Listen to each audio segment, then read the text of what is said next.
Okay, we're recording. Hey ho, let's go. I'm Mark Allen Derry, and this is Resistance Radio, where natural selection selects resistance. So public health had better select common sense. Today, we're talking about an Ebola outbreak you're probably not hearing enough about, and unfortunately, travel bans that you're probably hearing way too much about.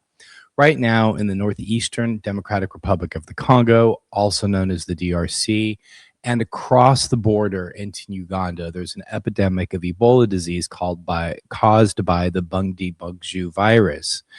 Think of Bundibugyo as Ebola's lesser known cousin, genetically related, deadly, but inconveniently outside that narrow target zone of the tools that were built after the big West Africa outbreak of 2014, 2016. The WHO has declared this a public health emergency of international concern, the same legal alarm bell that was used for H1N1, Zika, and COVID 19. We're talking about several hundred suspected cases and over 100 deaths, roughly enough to fill a couple of packed high school gyms and enough fatalities to fill every seat on a commercial jet. For the communities living this is not an abstract epidemiology. It's names, it's families, and it's empty chairs. So here's the catch for the Bundibugyo Ebola.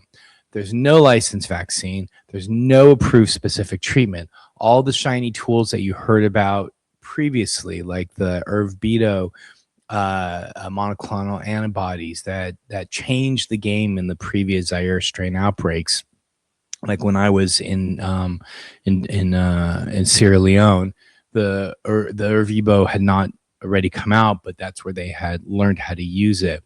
See, they were built for a different flavor of Ebola.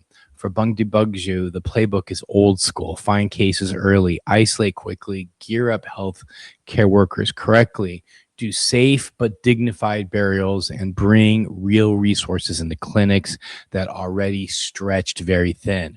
Now let's cross the ocean to the US, where the risk from this outbreak is currently assessed as low. Ebola spreads or transmits through contact with blood and other body fluids of someone who is sick.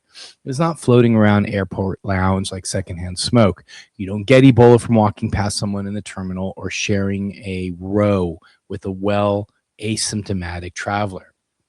And yet, the Trump administration has rolled out new travel restrictions. Non-citizens, including lawful permanent residents who have recently been to the DRC, Uganda, or even South Sudan, where there are no cases, but plenty of proximity, South Sudan that is, are now being banned from entering the U.S. U.S. citizens coming back from those countries are being funneled through a handful of airports for screening and 21-day monitoring instructions. On paper, this sounds decisive, but in practice, Ebola experts are lining up to say that this is more theater than it is threat reduction. Well, why is that the case? Because the science hasn't changed. People with Ebola are not contagious before they develop symptoms, and even early non-specific symptoms, fever and aches, don't magically aerosolize the virus. Transmission happens when you're dealing with vomit, diarrhea, blood, or unsafe burial. Exactly the kind of close contact, high exposure settings that you see in overwhelmed hospitals and households in Ituri, not in the middle seat of a Houston layover. So instead of investing heavily in the response where the outbreak is actually burning, supporting isolation wards, oxygen, PPE, contact tracing, community workers, we've chosen a policy that makes for good cable news chyrons. We've closed the border, problem solved. It's like bragging you've locked your front door while your neighbor's house is on fire, then acting surprised when the flames reach your roof anyway. And if you want to contrast, look at another scary sounding virus in the news. That's the Andes strain of the hantavirus on the MV Hondias cruise ship. 11 cases, 3 deaths, all linked to passengers. The CDC is crystal clear. The risk to the general U.S. public is extremely low. But yes, we should watch close contacts and be ready to test. That is targeted, proportionate public health. Focus on the small circle of people who actually have meaningful exposure, not everyone who's ever seen a picture of the Atlantic Ocean. Meanwhile, back home, we have threats that are both less exotic and far more common. Malaria was eliminated in that in the US in the 1950s, but 10 people in 4 states picked up locally transmitted malaria in 2023. No travel, just mosquitoes being mosquitoes. And 10 people is a dinner party, not an epidemic, but it was enough for the CDC to publish a full operational guidance on how to investigate and contain locally acquired malaria because the conditions for comeback, climate, housing, travel are here. Oh, just let me just think about that CDC from 2023. How we miss thee, how we miss thee, and wow, you guys are amazing people. 2023. Up, but it's 2026.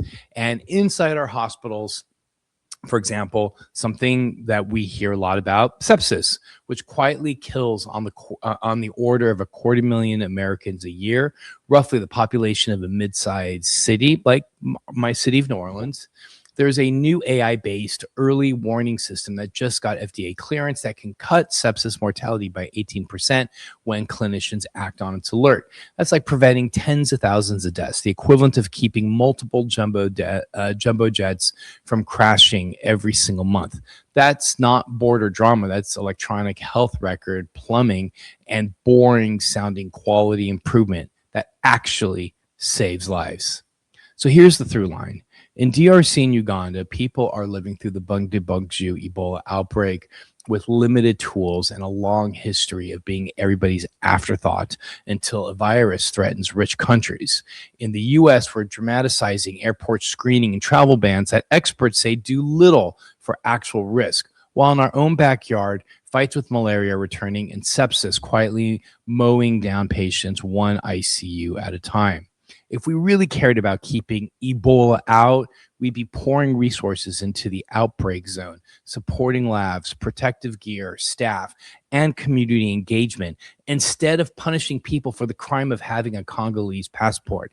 Because viruses don't care about borders, but they love power vacuums and neglected health systems.